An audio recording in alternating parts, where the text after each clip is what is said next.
Hi, I'm John Kehoe. Сәлем, сендермен бірге Джон Кеха. Осы видеода мен саған қаржылық жетістікке жету үшін өз қиялыңды өзіңе қалай жұмыс етуге болатыны туралы айтамын.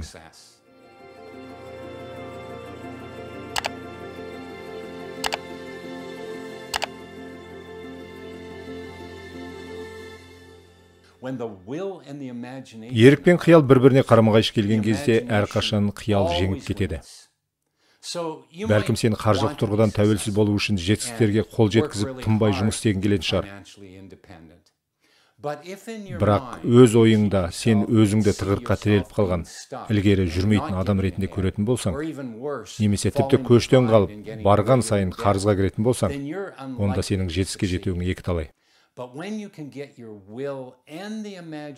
егер өз ерік жігерің мен қиялыңды біріктіретін болсаң, онда керемет нәрселерге қол жеткізуге болады.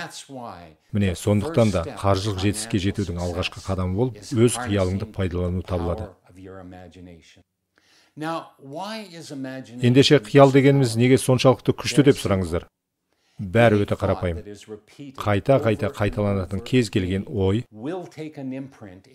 түпсанаға өз ізін қалдырады. Ал ол түпсанаға жазылған сәттен бастап сенің ішіңдегі образдарға сәйкес келетін адамдарды, жағдайларды және ситуацияларды тарта бастайды.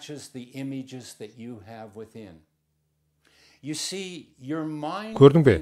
Сенің ақылың ойлайды, және сен оны бақылай аласың. Бір нәрсені жақсылап түсініп алыңдар. Сен сенің ақылың емессің. Сен одан үлкенсің, және өз ақылыңнан тысқары тұрасың. Дәл осы ақыл ойларды қалыптастырады. Бірақ сен ақылды бақылауда ұстайсың. Ақыл бұл әңгіме айтқыш. Ақыл біздің өміріміздің әрбір аспектісі туралы әңгіме айта алады. Сенің ақылыңда сенің қаржылық жағдайың туралы көптеген әңгімелер бар. Яғни, осы әңгімелер бізді қанаттандыратын болса, ілгері жүруге және жетістікке жету үшін қажеттінің барлығын жасауға ынталандыратын болса, онда бәрі керемет. Бірақ біздің әңгімелеріміз көп жағдайда бізді керісінше шектейді, бізді тоқтатады және бізге жеңіліс туралы оқиғаларды айтады. Сондықтан саған өз қиялыңды күшейту қажет және оны өзіңе жұмыс істеуге мәжбүрлеу керек. Ендеше сен нені қиялдайсың? Сен қандай болғың келеді? Соны қиялда. Қаржылық жетістікке қол жеткізген өмірді сен қалай қылып көресің? Осы жылы немесе алдағы 5 жылда қанша ақша тапқың келеді? Осының бәрін көз алдыңа елестете бастайсың.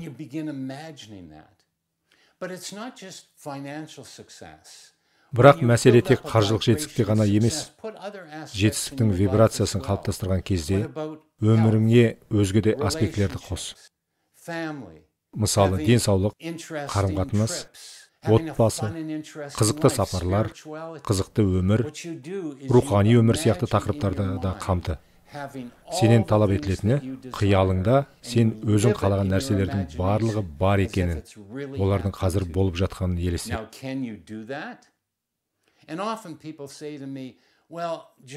Адамдар маған былай дейді: Джон, мен бұлай жасай алмаймын, мен бұлардың қалай болатынын көзіме елестете алмаймын. Мен қалай қаржылық тәуелсіз бола аламын, мен ол нәрселерге қалай қол жеткізе аламын, дейді. Көрдің бе? Бұл нәрселер сенің санаңда жоқ, сенің проблемаң осы. Сен оларды көзіңе елестетуден бұрын бір жағдайдың басталғанын күтесің. Сондықтан сен бірінші кезекте оларды елестету керексің, қиялдау керексің. Сенің қиялың ол жетістікке қол жеткізу үшін сен қолдана алатын ең маңызды практика. Ендеше сенің бүгінгі жаттығуың мынандай болсын. Өміріңдегі жетістікті құрайтын ең маңызды 5 нәрсенің тізімін жаса. Олар туралы 5 минутқа ойла, көзіңе елестет, олардың сенде бар екен туралы және олардың нәтижелері туралы образға кір. Қолыңнан келгенше оларды барынша нақты қиялда. Келесі видеода мен сенімнің күші туралы айтатын боламын және оларды өз түп санаңа қалай жазуға болатынын айтамын. Назар салып қарағандарыңызға рахмет. Келесі видеода кездескенше. Жаңа видеоларды жіберіп алмас үшін осы арнаға жазылуды, лайк басуды және достарыңызбен бөлісуді ұмытпаңыздар.